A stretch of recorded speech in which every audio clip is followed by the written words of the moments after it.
This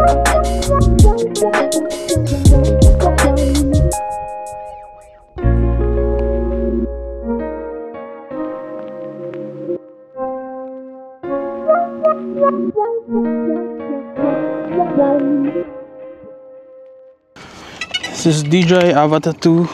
We're flying in Malico, Pangasinan.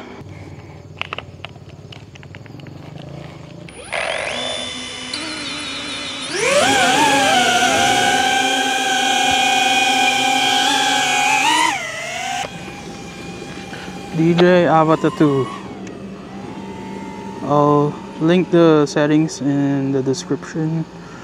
But yeah, we're here in the Philippines. We are flying the DJI Avata 2 in normal mode right now. You can see we have almost like 20 minutes of flight time. I'm gonna be recording this whole flight. So record natin yung buong flight. Ito sunset po dito sa Pangasinan. Ano, ganda. Grabe. Switch tayo ng manual mamaya. Kuha lang tayo ng mga establishing shots. Medyo nagiging noisy na yung footage. So i-cut ko muna. Palitan ko yung settings. Gusto kong gawing 4K 30 para mas madaming ilaw. Palitan yung shutter speed ng 1/60th. Ito. Recording. So, switch tayo ng sports mode. So, ganyan lang siya. Madali lang siya gamitin pag sport or normal mode.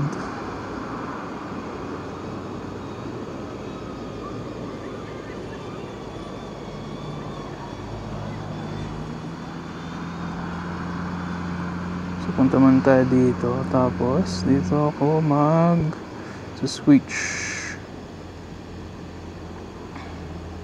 switch ko, click lang ito, mas manual na yan. Ayan o, ang ganda, grabe. Oh,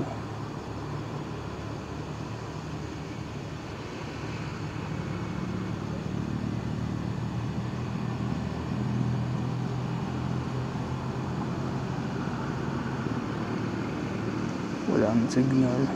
Biglang nagda-drop yung signal ng Avata 2 compared sa analog. Parang walang warning. Yun yung pangit minsan.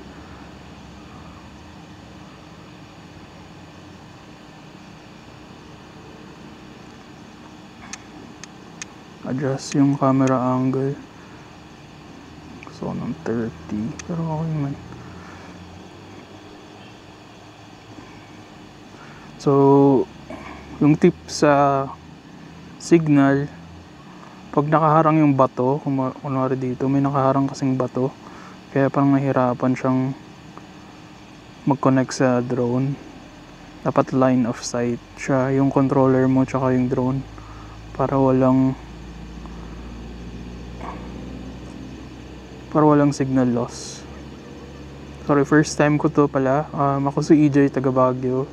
At welcome sa page natin kung saan mag-drone tayo ng uncut.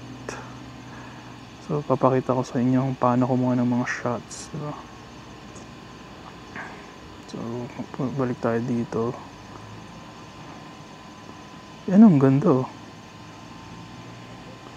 Palusutin natin sa mga puno.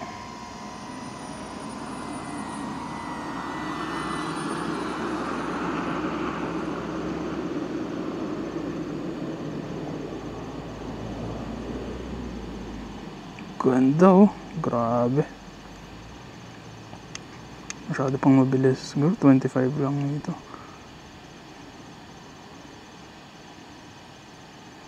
25 camera angle. Tapos, ano, mag-practice kayo sa simulator pag gusto nyo gumaling mag-drone.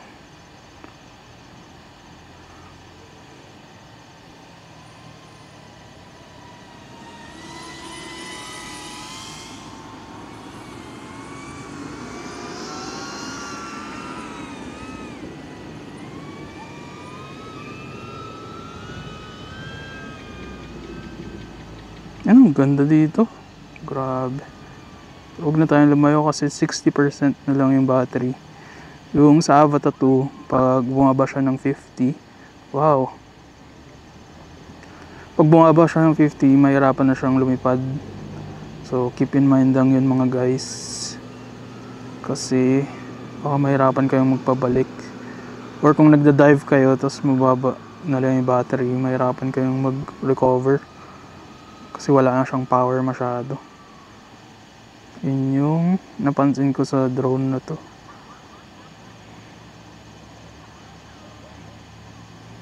Meron pa akong isang battery pero 50% na lang yun eh. Tagal naman siya, di ba? Parang naka 6 minutes na akong palipad pero meron pa rin tayong 50%.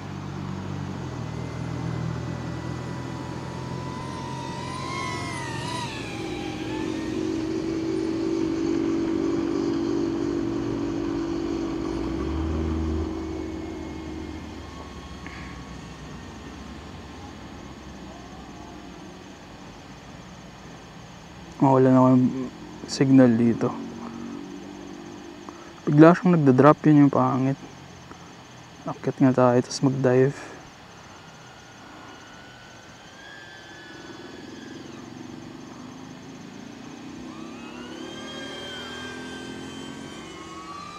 Ganda oh.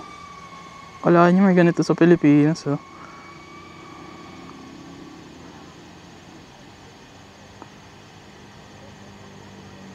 So, kita nyo sa goggles, nasa 4 minutes na lang yung natirang battery. Ikot tayo dito. Kuha tayo ng lines. Yan na, nagpakita na yung return to home niya na feature. Pero di ko pa nagagamit yun.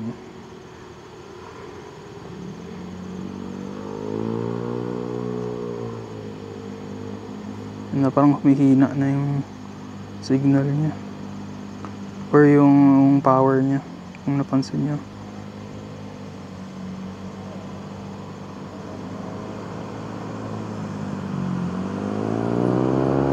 Diyan ako, isa pa yung bahay niya.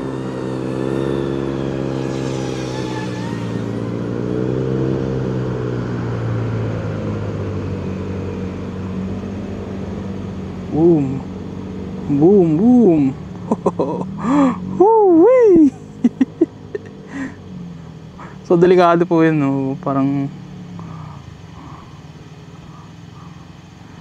kailangan may experience talaga kayo sa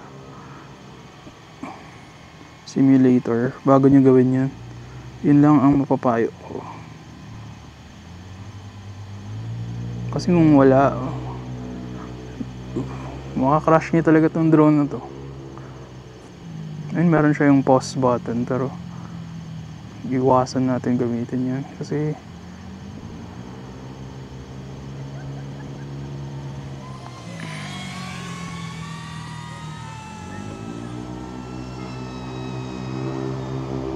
so switch tayo sa sports mode.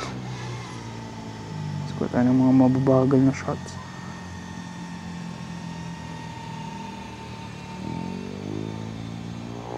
Pag nasa sports mode na kayo, pwede nyo nang palitan yung camera angle.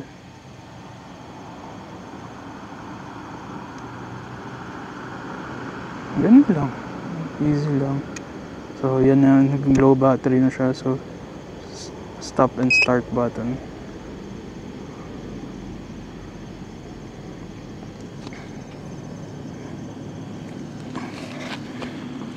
Easy. Ayan, kuha tayo shots before ko pababain. Ganda, grabe. Iba talaga yung beauty ng Philippines.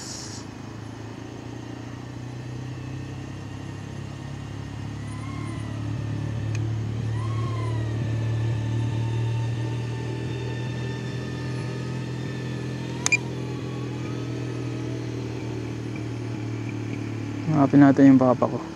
So pag naka normal mode siya, mabagal lang yan.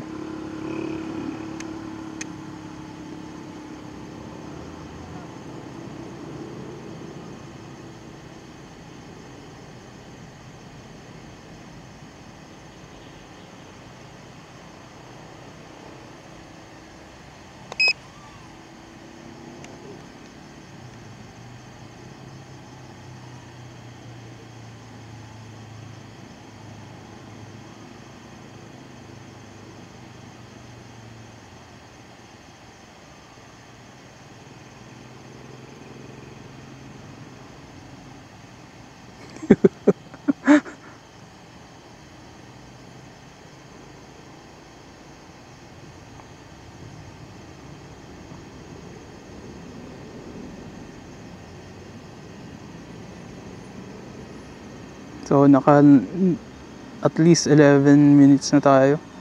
Pero may 24% pa rin. So kuha lang kayo mga shots na ganito, mga establishing shots. Tapos wag lang kayong kabahan. Kung nag-practice naman kayo sa simulator, hindi man nakakatakot eh. Siguro yung unang lipad. Pero after nun, hindi ka nakakabahan. O, diba? Yung ganda sa Avatar 2, pwede mo siyang paliparin na parang normal na drone, tsaka FPV na drone. Tapos, hindi ko pa ito naka-crash. Parang 2 months ko lang ginagamit. Kasi, kailangan fly safe, diba?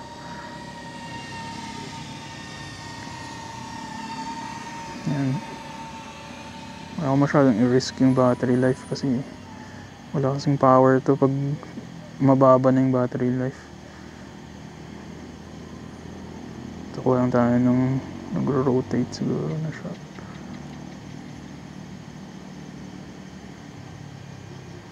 So, balik na tayo. Okay, nakakabahan.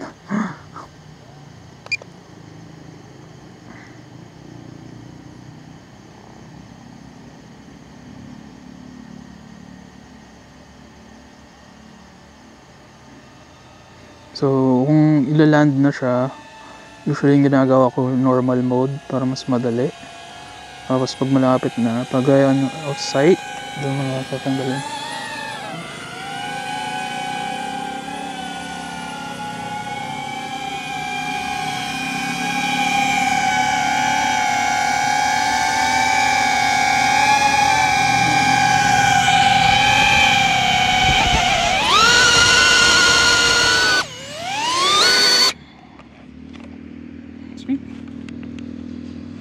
May aso pa din. Nanonood.